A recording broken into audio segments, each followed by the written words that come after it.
Hello, you're welcome once again to Drill Research Blog.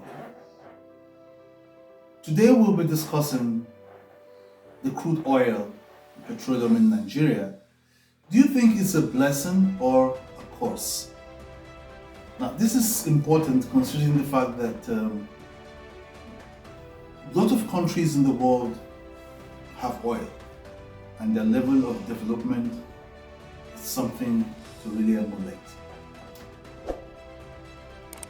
Don't forget to subscribe to Dual Research Blog. Follow us, subscribe to YouTube, follow us on Facebook, YouTube channel, a WhatsApp channel, on TikTok and Instagram. Nigeria discovered oil in 1956 in Olobiri, and like every other country, we thought it's going to be a huge sigh of relief. At least we'll have development, and yet we did see development resulting from oil sales, the building of Lagos, the Third Mainland Bridge, the building of the Federal Capital Territory, Abuja.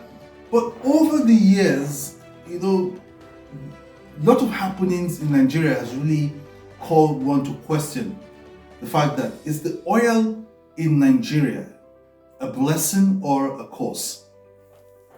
Don't get me wrong, so many countries in the world, in Kuwait, in Oman, and all of that, they have this same oil.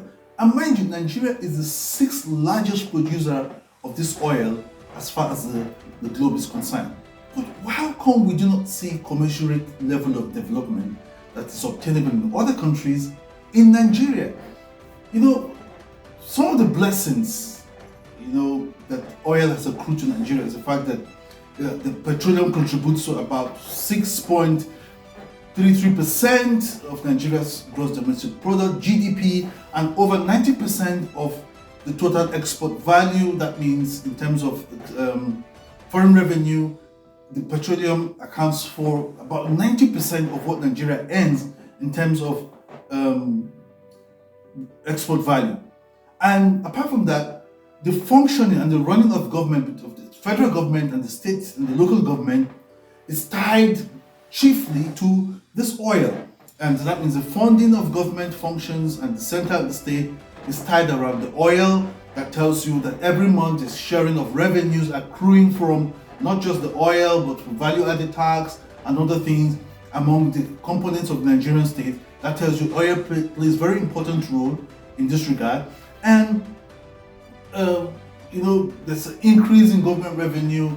You have companies coming to do business, within the oil sector, and that brings a lot of revenue, not just to the federal government, but to the states where these businesses take place. That is it's a blessing.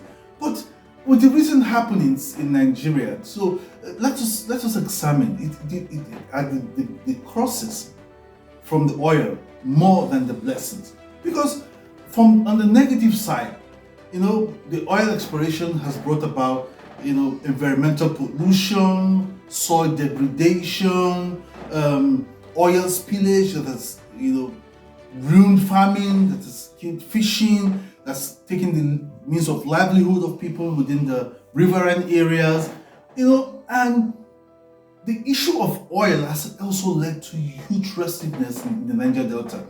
Now you have different militant groups, Niger Delta Volunteer Force and all of that, different groups,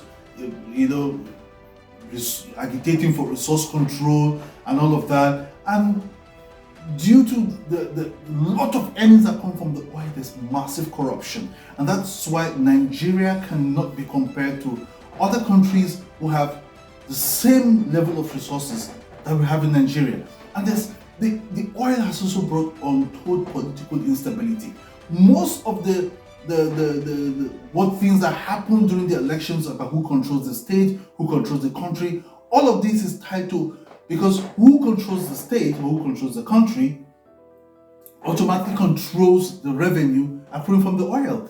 Because the federal government is the one that controls, based on the constitution, that controls everything within the Nigerian state. So this quest for the who controls the state has brought a lot of political instability.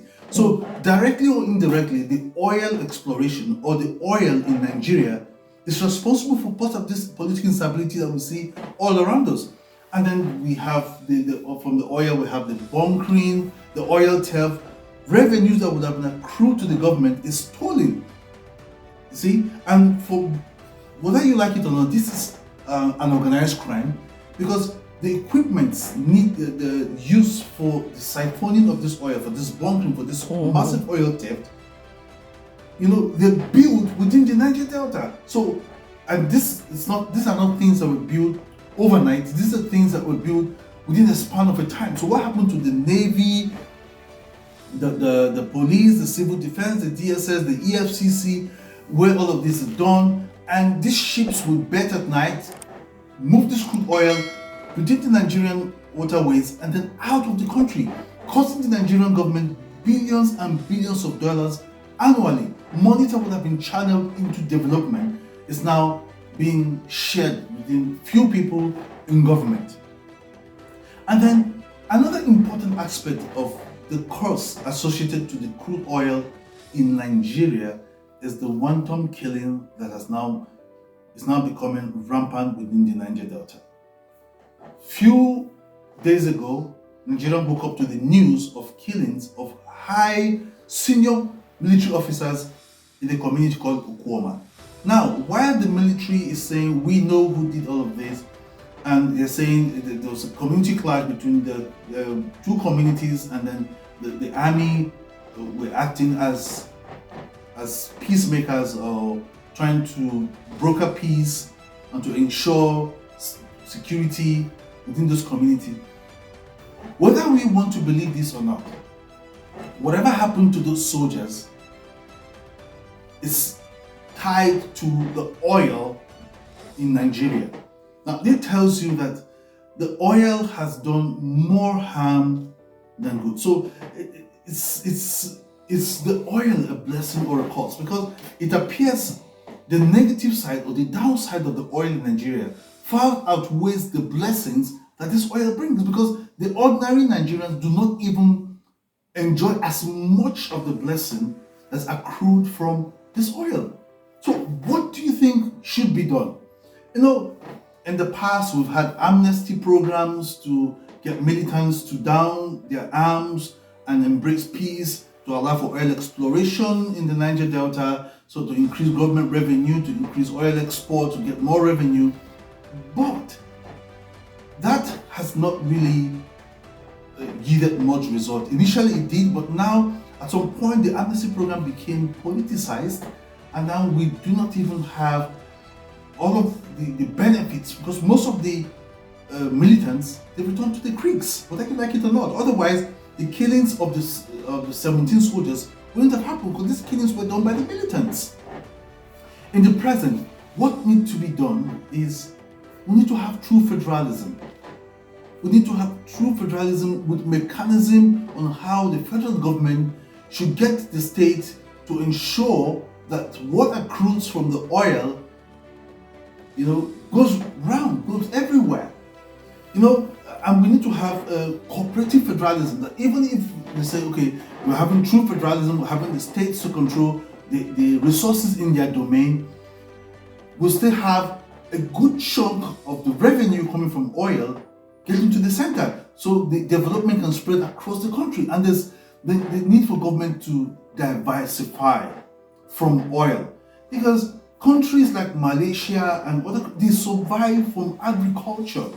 The government needs to de-emphasize so much on the petrol, and that is where most of these problems are coming from. You see, with the way the world is going, green energy and all of that, and we saw what happened with the fall of the price of petroleum, of crude oil, as a result of the COVID-19, it tells you that if the government continues to dwell on oil exploration, a time will come Nigeria will suffer. And how do we undo all of the negative things that the oil exploration has brought upon Nigeria? So the government right now needs to diversify its economy and place less emphasis on petrol and more emphasis on agriculture. Because in the 2024 budget, less than 2% was budgeted for agriculture. And this should have been like 10, 11, 12%. Look at Nigeria have arable land, so we need to diversify the economy to ensure that less emphasis is placed on oil. And all of this, when we do all of this, we're sure to ensure that the blessings from oil would go around from top to everyone up to the local government. So, tell us what you think the government should do to make the oil in Nigeria a curse, a blessing, I beg your pardon. And please don't forget to subscribe to Joel Research Blog. Came here on YouTube. You can follow us on Instagram, TikTok, Facebook, as well as on Telegram. Thank you.